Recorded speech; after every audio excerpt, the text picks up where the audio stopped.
Hey guys, what's up? It's Coach Angie B, and welcome to the Exodus Group channel, where we are here to assist you in your transition mentally and emotionally out of high control organizations. We'll be able to help you physically very soon.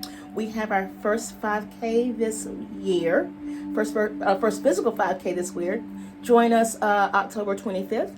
For our 5K. It's going to help support the Exodus Group. We can support you with housing, education, and also just groups and having support systems, because that is very, very, very important. God, today, this is the last time I'm talking about this, okay? Like, legit, this is the last time I'm talking about this. Because after I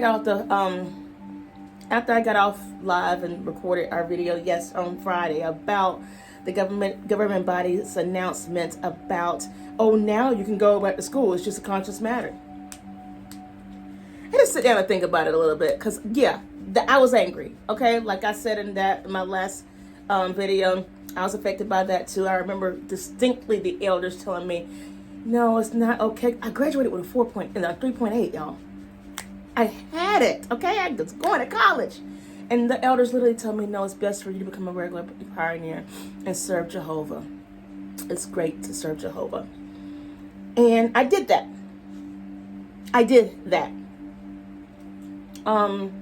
How's it affecting people now? One of the, I have to protect her name, but one of our participants in the Exodus Group, they are from another country. They're from Brazil. And they came to America for a better education, because, that's what it's taught to be, right? We're the best place for education, right? We're the best place for this. We're the best place for that. This is where we go, right? And of course, in other cultures, it's okay to get to education, because, as we know, when you get your education, you're able to help more people. Okay, like that's just it. Duh, right? They get here and they, it's a she. All right, fine. They get here. She gets here to America. They move to a state. They move into their congregation, and literally, the elders are hounding her and her family about why you're letting your daughter go to college. Now, she has other brothers and sisters too, and they plan on being here in America soon to come to college. And I don't know her father, I don't know her parents at all. But, I wonder, because her dad was an elder in a congregation in Brazil, okay? So I can't imagine the dissonance, cognitive dissonance in his head. Like, wait, it was okay for my daughter to go to college in Brazil. I prayed on this because I know he probably prayed on it, right? Let's just assume he's an elder. He's going to pray on it, right? Move your family to a different country. Of course, you're kind of praying on that. And then you get here and now it's bad. Now it's a sin.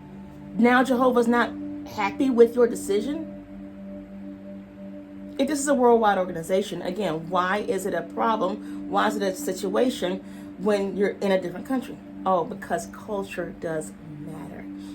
And in this country, the culture of this country, the witnesses in this country is keep yourself low and humble and focus on the organization only. So literally, not even 2 months ago, I was getting phone calls from her because the elders were taking her out, about to privately reprove her or publicly reprove her because she was going to school. 2 months ago, weeks ago, literally less than 6 weeks ago, this was going on. Because, school just started again, and she wanted to, go to school. She's in her sophomore year. She wants to go to school. And now you say that she doesn't have to be, that the elders can't say anything. And I love, and this goes into what I want to talk about today. I love how the governing body literally said, elders can't judge you. Really? Elders can't judge you? What about the governing body? Because weeks ago, months ago, years ago, and for decades, you have literally said, governing body, when the elders did call you for direction, because that's how this organization works, governing body, they must focus on Jehovah. And by doing the work of focusing on Jehovah, then they'll be taken care of. But now things have changed. This is where the gaslighting has started. This is where the gaslighting has started. And this is what this organization is completely about, is gaslighting you. Gaslighting you that I didn't say that. Gaslighting means that you're literally telling someone one thing but literally doing another, and telling them that, oh no, I didn't do that. And that's what we've been subject to, at least for me, most of my life when I was on an organization. The whole organization life, definitely gaslighting, okay? So now hearing that there's a new talk coming up, don't focus on the past.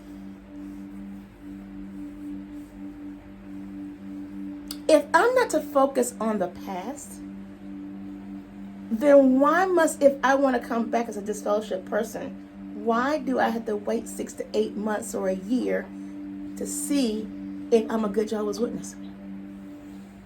Why can't I just come back? If I'm not to focus on the past,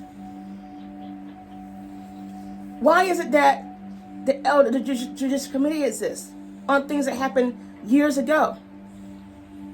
Why is it that I need to be a good person or a good lead or good in an organization if I'm not to support, if I'm not supposed to focus on the past? If I'm not supposed to focus on the past, that's where the gaslighting is. They are literally gaslighting the whole organization in the U.S. at least. The whole thing is a gaslight thing, but anyway, don't get me started on that. But they're literally gaslighting you. Literally gaslighting you. In your face. Like, don't worry about it. It didn't happen. Boop. Didn't happen. Boop. Boop. Didn't happen. We're doing this now. And you're not supposed to question the years, months, and decades of hardship, of struggling, of pain and suffering that you couldn't do because you had to find a lower end job to make your ends meet, because this organization would not help you. There's no fund to help you pay rent in this organization. There's no fund to feed your family in this organization. There's no funds to whatever. I remember the first time a church actually helped me pay rent when I was out, I was shocked. Like, shocked. Did not understand it at all. Could not comprehend that a church that I was not a member of, mind you, helped me pay my rent. Helped me get some food. Helped me get some clothes. I come from this organization that hands you a watchtower and says, hey, this is supposed to help you. Yeah. This is where the gaslighting begins. And what gaslighting does to you mentally is messed up. Makes you not trust yourself. You don't believe your own brain. You don't believe your own system. It causes self-doubt, which forces you, at least in my case, not to love myself, to lead on other people. It takes your power away from you. And then when you see the gaslighting and try to call it out, of course, like, there's plenty of us calling it out now, right? Try to call it out. You're gonna get slapped. And when you try to call it out, you're gonna get hit, and either you're gonna sit back down and suck it in, which that same thing happens, or you stand up and you don't take it anymore. Now, of course, for those who stand up in this organization, that you're led to believe that you're gonna, and you will, depending on how your family it does, you're led to believe that you're gonna lose your whole community, and you do.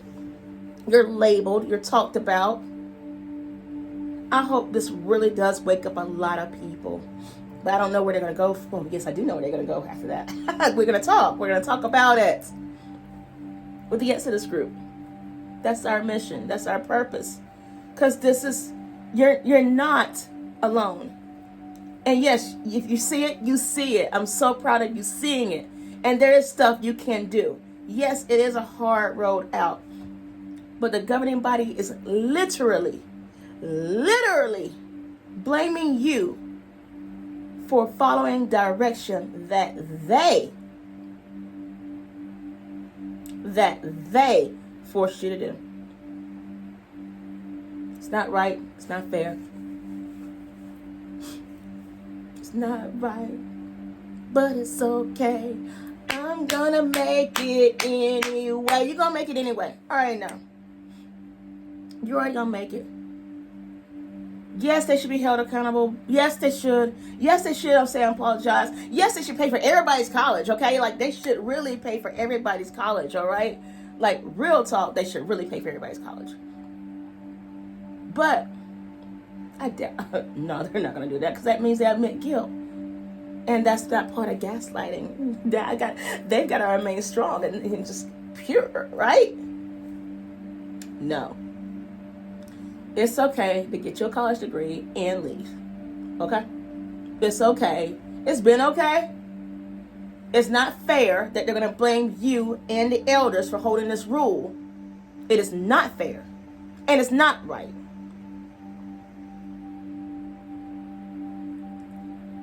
And the only way that you can go forward with this is, like Beyonce says, the best payback is your paper. The best payback is your paper. And taking care of yourself, and taking care of your family, and taking care of those close to you, and doing the work and understanding and listening to people when they do get gaslighted. It's like, hold up, wait, they did this and I did this. And yes, I did. Hi, I'm Angela. And I did not go to college because my elder CO told me not to. Yeah. It's okay to admit that. It's okay to go, hey, that's some effed up. It's okay to be mad. It's okay to be angry about this. What's not okay is to stay in that anger. It's okay to acknowledge the anger, be mad about it for a second. Let's talk about it.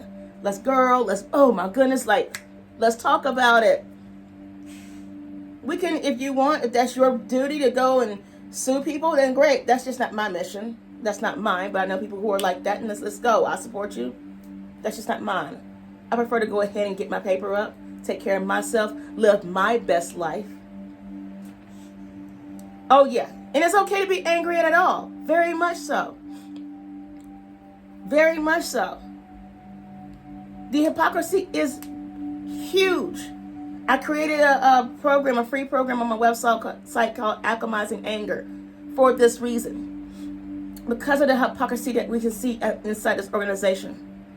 And it's so sad. And it's so manipulative.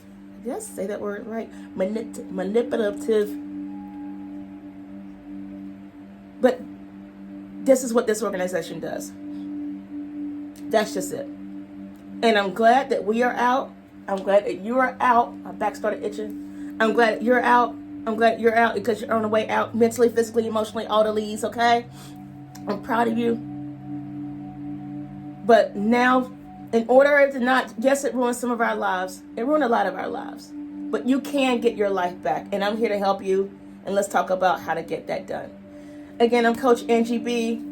You're stronger than you think. You are so much stronger than you think. Our race, if you're in Georgia or want to come to Georgia, our race is October 25th. We're hosting our first 5K and fundraiser for the Exodus group. So I hope to see you all there. You want to donate, subscribe. Oh, and also to help out with the anger and all this manipulation and stuff, I created a free course on my website called Alchemizing Anger that talks about how to deal with anger in this high control organization after leaving high control organizations. It's free. But don't blame yourself. Main thing, do not blame yourself. You were doing the best you could with the information that you had at the time. At the time when I came out, Google was not even Googling yet, okay? So my research was based on the Watch, Trying to Wait magazines that I got. Now that I'm out, I make better decisions. Now I can Google. Don't blame yourself. Just figure out what the next step is. That next step is to go to college. Let's go. You can still be mad and go to college. You can still be mad and change. And I pray that you live your best life ever after leaving this high control organization. Love y'all. Talk to you soon.